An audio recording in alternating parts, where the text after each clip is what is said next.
بما ان عيد ميلادي الشهر ده، فحبيت اقول لكم شوية نصايح من الكوتش التلاتينية، عسى ان هي ان شاء الله تنفعكم في حياتكم اللي جاية. لو اول مرة تشوفيني، انا نانسي مراد، لايف كوتش ومهتمة جدا جدا بالقراية والدراسة عن الانوثة والعلاقات وتنمية الذات. اعملي سبسكرايب وشغلي الجرس عشان يوصلك كل الفيديوز الجديدة. كنت اتمنى حد يقولي وانا اصغر من كده شوية نصايح.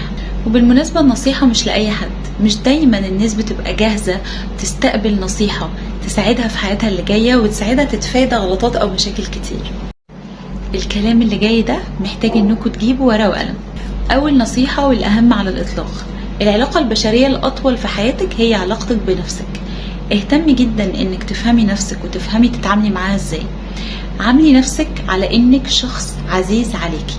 شوفي انتي بتتعاملي مع صحابك والناس القريبين واهلك ازاي، بتدعميهم، بتشجعيهم. لو عملوا غلطة ممكن جدا تسامحي وتتغافلي وتفوتي وتعدي حاجات كتير. اتعاملي مع نفسك كأنك شخص عزيز، وخلي بالك جدا ان اتعلمي تتعاملي ازاي مع نفسك لما تغلط. افهمي الغلط سببه ايه وتعلمي ازاي تتفادي الغلط ده في اللي جاي. بلاش تجلدي نفسك وتعاملي نفسك على انك مذنبة على اي غلطة عملتيها. قضي وقت كفاية مع نفسك، في خروجات، في سفر، او حتى وانتي قاعدة في البيت. اقعدي لوحدك فترات كويسة. الوقت اللي هتعرفي فيه نفسك هو الوقت اللي انتي قاعدة فيه مع نفسك.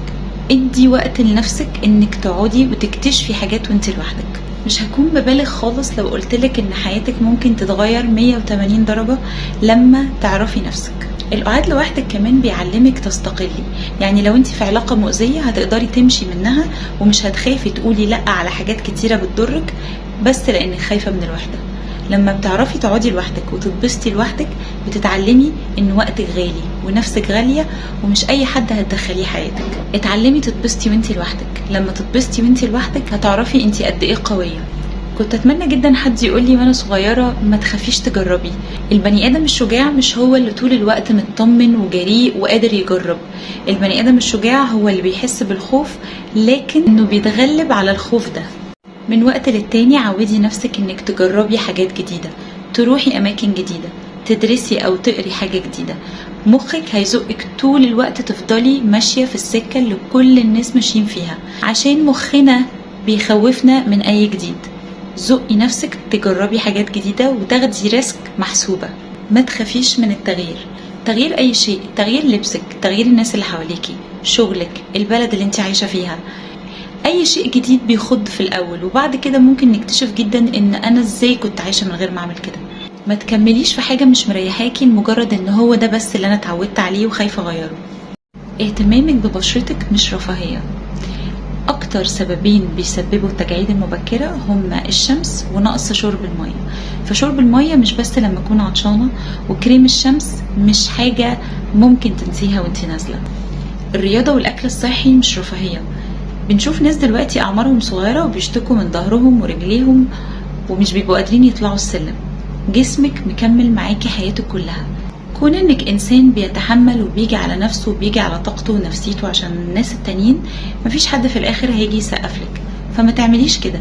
ولما حاجة تزعجك في اي علاقة باي حد، عبري عن اللي بيزعجك ده بمنتهى الهدوء والادب، لكن لازم تتكلمي وتقولي اللي بيزعجك هو ايه. ما تطوعيش احساس الغيرة اللي جواكي، وما تغيريش من ان حد حواليكي ينجح في حاجة. معنى ان اللي حواليكي بينجحوا ان في احتمالية في العالم ده ان الناس تنجح. اشتغلي على حلمك واشتغلي على نفسك عشان تقدري تنجحي زيهم.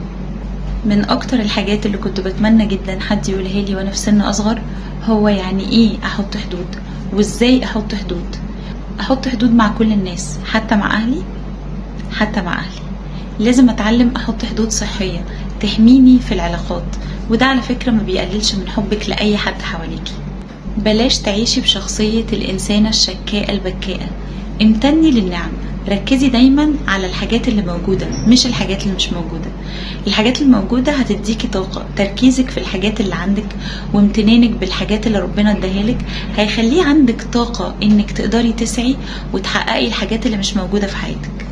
لا للتعميم، ولا مش كل الناس وحشة ومش كل الرجالة مصطفى ابو حجر. عيشي الحياة بتجاربك الشخصية وتعلمي واغلطي واقعي وقفي تاني.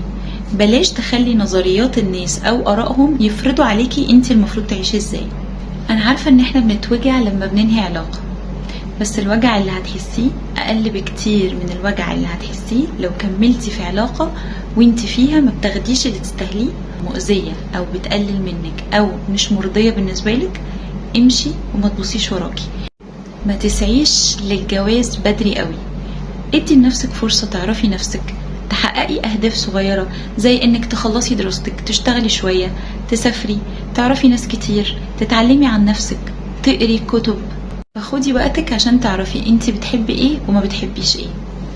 لما تيجي تختاري شريك حياتك ما تختاريش حبيبه بس، اختاري راجل تقدري تتسندي عليه وتجيبي منه اولاد، لان ده هيبقى كل حياتك بعد شوية.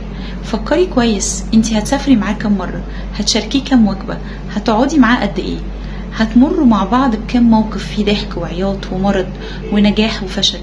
اختاريه كويس قوي وخدي وقتك وبلاش مراية الحب تعميكي.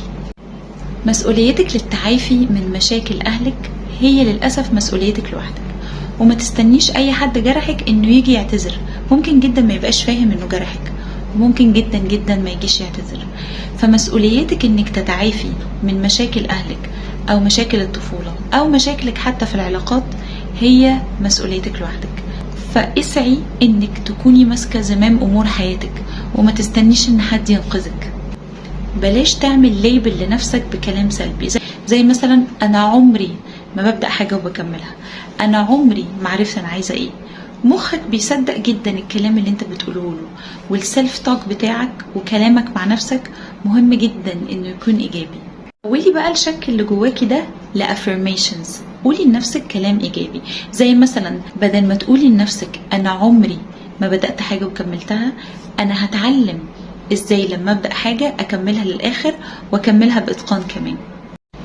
ميزي ما بين الحاجة اللي جوه دايرة سيطرتك والحاجة اللي ملكيش سلطة عليها، لان ده هيوفر مجهود وطاقة رهيبة هتهدريها لما تحاولي تغيري حاجات انتي مش تقدري تتحكمي فيها.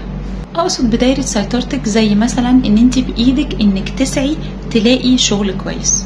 طب سعيتي انك تلاقي الشغل الكويس ده بس الشغل لسه ما جاش، ده بره دايرة سيطرتك، ده ملكيش دعوة بيه. اللي تقدري تتحكمي فيه هو سعيك، لكن النتيجة دي في ايد ربنا. فاهتمي باللي في دايرة سيطرتك مش اللي براها.